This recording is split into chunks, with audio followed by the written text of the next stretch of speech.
people there from the indigenous peoples in other South America.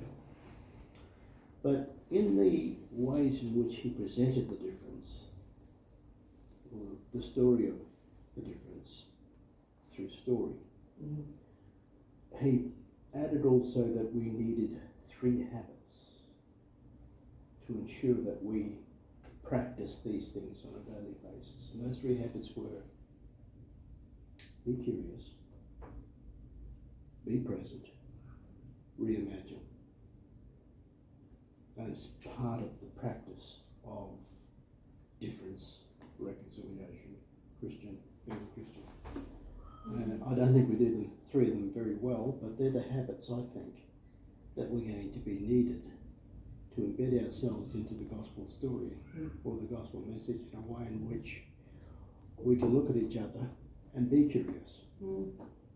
And also to be present like we are here. No use talking about somebody from Gaza with you haven't met anyone. And being present in that, he's just written his protest against that. And I read it out in church this morning that he sent. And also just to reimagine what it should be or what it could be like. Well, there's not enough of that reimagining either, because all we see is the problems before us, and we're trying to discuss and understand the problems rather than what is beyond that, and to build on our assets rather than our deficits.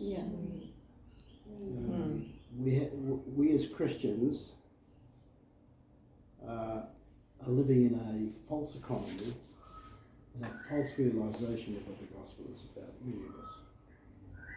One of the issues for us as Indigenous is how, and I think it was the same thing with Jesus, is how do you bring down the walls of these institutions that are so powerful and don't want to change their ways? They've got their rules and their regulations. I've often said to our people, I said, the church has got 2 Bibles. One is the scriptures, the other one is the Constitution. And most times it's the Constitution that overrides the Bible, because it's got rules and regulations and everything else associated with it. When we come there, we've got our liturgy and it goes this way. And so, how do we change the church? I think that should be our number 1 responsibility in terms of the ways in which we go forward, because my wife and I, we were since Saturday, we've just been reading Matthew 23 over and over and over again. And in this voice thing, we knew that the church was in the no camp anyways. And so we knew we had that kind of battle, and we're in it. And we see that, well, not in this church here, it's been a bit of a sanctuary for us, a bit of an oasis in the desert. But that kind of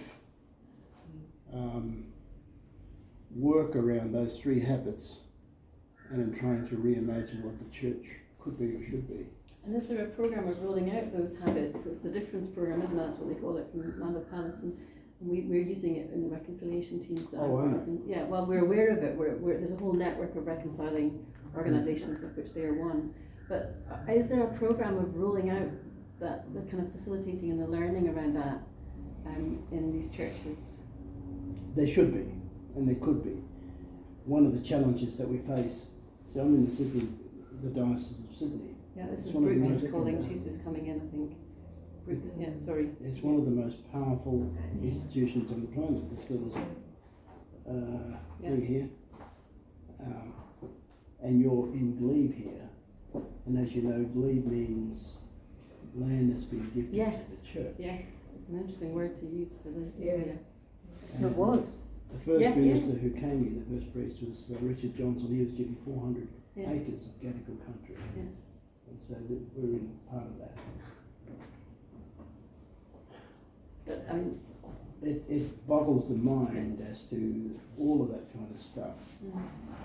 And how then do we challenge the systems and the structures to be more aware. And I look at the life of Jesus, I'm conscious of the fact that all he did was his greatest battles with his religious leaders.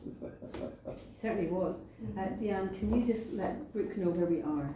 She wants someone to ring her and tell her where she's in the car park off St John's Road. Oh, right. Just around the other side. Oh, do you want to go and St John's.